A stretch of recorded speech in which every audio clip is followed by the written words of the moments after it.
نحمده ونصلي على رسوله الكريم اما بعد فاعوذ بالله من الشيطان الرجيم بسم الله الرحمن الرحيم رب اشرح لي صدري ويسر لي امري واحلل عقدة من لساني يفقهوا قولي۔ سفر کا مہینہ، سفر قمری کیلنڈر کا یعنی چاند کا دوسرا مہینہ ہے، جس کے حوالے سے لوگوں میں بہت سی غلط فہمیاں پائی جاتی ہیں۔ ایک طرف اس کے ساتھ بہت سی توہمات اور بدشگونیاں وابستہ کر لی گئی ہیں، اور دوسری طرف ان کے خود ساختہ حل بھی تلاش کر لیے گئے ہیں۔ مثلاً اس مہینے میں شادی نہ کرنا، چنے ابال کر محلے میں بانٹنا کہ ہماری بلائیں دوسروں کی طرف چلی جائیں، آٹے کی 365 گولیاں بنا کر تالابوں میں ڈالنا تاکہ بلائیں ٹل جائیں اور رزق میں ترقی ہو، 311 یا زیادہ بار سورۃ مزمل کا پڑھنا، اس مہینے کو مردوں پہ بھاری سمجھنا، اور اس کی 13 تاریخ کو منحوس سمجھنا، جس کو 13 تیزی بھی کہا جاتا ہے۔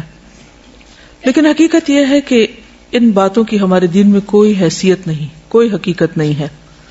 یہ سب لوگوں کے اپنے ذہن کی خود ساختہ باتیں ہیں۔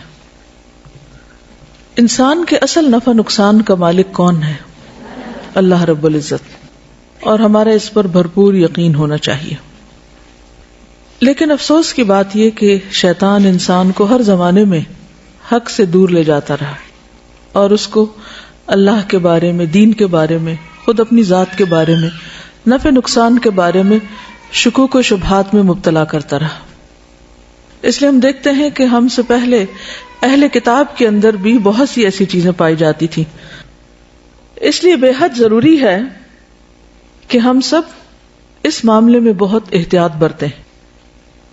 کسی بھی قسم کی خرافات، توہمات، بدشگونیوں پر یقین رکھنا شرک میں داخل ہو جاتا ہے، انسان کو اللہ کی رحمت سے دور کر دیتا ہے۔ اس لیے نہایت لازم ہے کہ ہم اپنی زندگیوں سے بھی ان چیزوں کو نکال دیں، اور اس کے علاوہ معاشرے میں پھیلی ہوئی ایسی توہمات کا بھی سد باب کریں، ان لوگوں تک بھی پیغام پہنچائیں تاکہ وہ بھی ان چیزوں سے باہر نکل آئیں۔